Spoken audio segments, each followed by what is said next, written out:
Hey guys, welcome back. It's Friday, time for a new show. So this is what I was working on this week. I didn't have all the parts to this kit. The AMT 36 Plymouth early modified race car. I'd scavenged parts from this kit many months back, a couple of years maybe, and it's always just been sitting in the box, and I kind of got bored. Couldn't really come up with anything cool to build as far as a custom or street rod or straight axle or anything. So I decided to take what was left of this kit and build a forgotten, scavenged race car. So this is it. This is about 3 days worth of fun.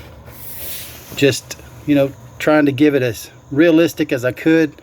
You can really go overboard with this this type of build because there's so many details and rust details that you can put into one. But like I said, I just got bored, had a little fun, tried to give it a realistic look as I possibly could without going too far overboard. Wrecked the frame right off. As you can see, it's all twisted up. Took a pretty hard hit apparently. Engine block has been just thrown over for added detail. So I know some of you guys are probably, you probably have a lot better technique at this than I do, but this is what I've done. This is how I do it. So the first thing is I get the body cleaned up and then shoot it with red oxide primer. Once that's cured, I use Elmer's glue, white glue, and a sponge, and I just dab it. Sorry about that, I'm trying to get it to focus. I just dab it all over the body, wherever I think it would look best with the paint flaking off. And then once that's dry, I spray the white paint or whatever color I choose. And once that's dry, I'll wash it with soap and water. A toothbrush or some sort of a bristle brush, helps to remove the glue, which takes off the paint. And then of course I go back in with some weathering colors, rust colors and such like that, and just give the whole body a wash. Start out by using a light gray wash all over the body, chassis, everything, and then just kind of darken it as I go. So it kind of stains the body as if it's been sitting out for quite a while. Same thing with the frame. Did the same thing there, and then added a few dark rust spots and some light rust spots. And yeah, just kind of, like I said, there's some guys that just make this stuff look so realistic it's not even funny. But it's just something I was having a little fun with. The weeds that you're seeing here, right here, all of these little weeds that you see growing up, it's just a paintbrush. I take one of these old throwaway brushes and cut the bristles, glue them right to the base, kind of get an idea where they may grow up, how they would grow up through the body, through the frame, such like that. I sent a couple of pictures out to some friends that I have their phone numbers, and sent a couple of text messages, and one of them happened to be to Mars. I'm sure a lot of you guys are familiar with Mars. He had a question about how I did the flat tire. Well, any of you guys that are interested, to you, Mars, this is how I do it. I take any tire, almost any tire will work, but the ones that are more hollowed out, more rubbery, they're easier to do. You see this? See if it'll focus in. The part I got marked out here with the white marker. If you'll cut that section completely out of the tire and then put a little pressure to it while you're heating it, a lighter will work, or a heat gun is probably best so it doesn't burn the rubber. just kind of hold it down till it cools off. It'll flex out on both sides, of course. When you cut that section out, you're going to have a flap on each side, the inner and outer tire, and it'll just basically bend down, as you see here. And like I said, heat it up, hold it in place, let it cool down. And sometimes it works best if you put a rim in it while you do it. And like I said, once it cools down, it'll stay like that. So there's better ways of doing it, I'm sure, but that's just how I do it. One thing I also found out, and I don't have one to display for you and show, but if you'll cut the tire in shreds and kind of like peel it back, some of you guys have probably seen old recap tires and such like that, even blown out tires, where it's literally shredded the tread and it's just angled, you know, everywhere, just blew out. If you'll do that and then put a black tape or even just masking tape on the inside of the tire itself, to where it doesn't look like it's all the way hollow through there, it'll look like the treads just come loose.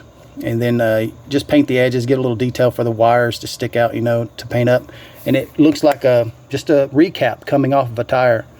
I'm sure a lot of the older guys have seen that. And it's something you could probably Google and look at, you know. But anyways, this is what I worked on this week. Just a little something fun to do, little base I put it on.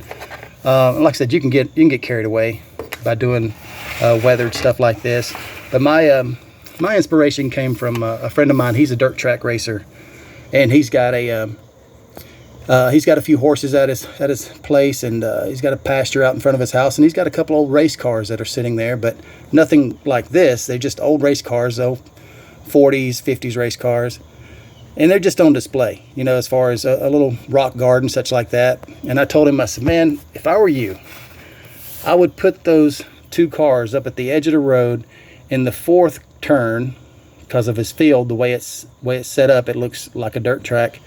I said, I think I'd put it up there where they're coming around the curve in the fourth turn, you know, and just do it that way, kind of build the bank up. So that's something he's kind of thought about, and it gave me, you know, the inspiration to kind of build this. Like I said, just something fun to do. One other little detail you might be interested in, the screen wire. Me being a car guy, you know, restored cars and such like, as you guys know. This actually, the screen from a air filter for a carburetor. The smaller single 2-barrel carburetors or single 1-barrel carburetors have these really small air filters that you can buy for them. You can pick them up at any parts store. But the outside screen, I just took the outside screen off of the filter, and it has a screen on the inside. Gives plenty of material to do stuff like this with, to put the screen in for the windshield.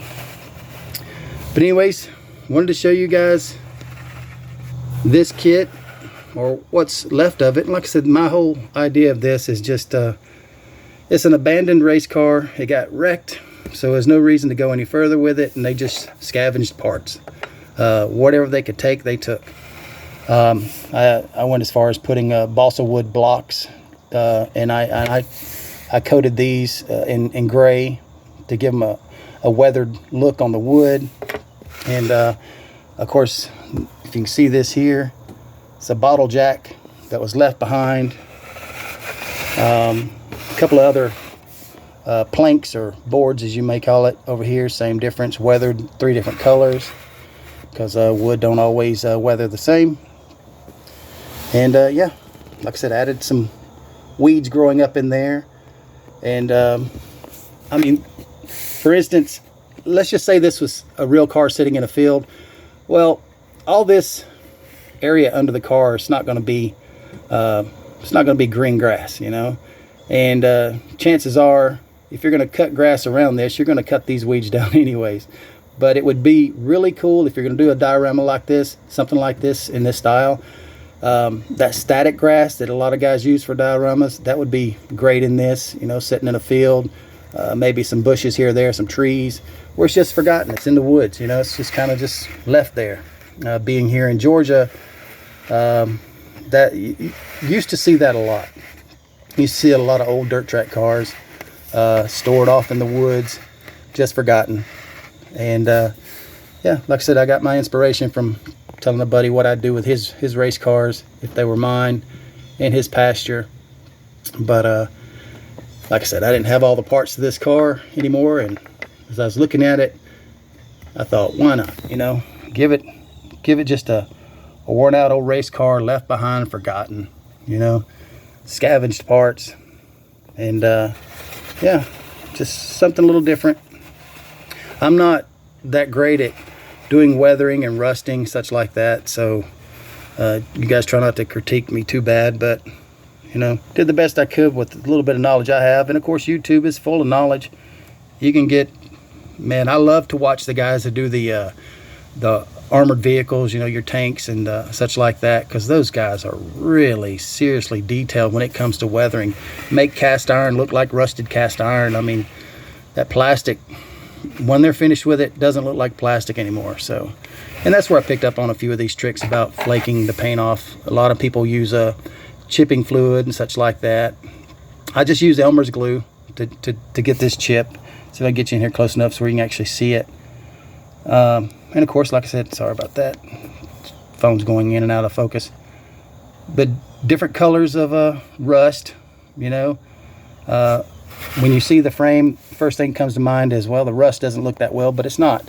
It's not the rust. This is actually red oxide primer, where the blue paint has flaked off of it, and then there's some rusted areas. But the majority of it's just paint's washed off or flaked off to the primer. Because let's face it, it's not like these guys actually took time to prep a body correctly before they sprayed some paint on it, you know. But anyways, sorry about the rambling. Hope this inspires some of you guys to do something like this. I had fun with it. Thought it would be a pretty cool idea when I started on it, and yeah, I'm happy the way it turned out. And like I said, I could go further. I could put a picket fence up, maybe a couple of chickens running around in this thing, you know. But either way, wanted to show you guys that. I hope you guys understood the tire concept about cutting the bottom of the tire out and just flaring the bottoms. Leave the sides on, of course. Heat it up a little bit and hold it in place until it cools down. That's how you get that flat tire look. Anyways, you guys be safe. It's Friday, weekend's here. You guys earned it. And you know, try to enjoy yourself. Meanwhile, like I said, stay safe, and I'll catch you on the next one. Later.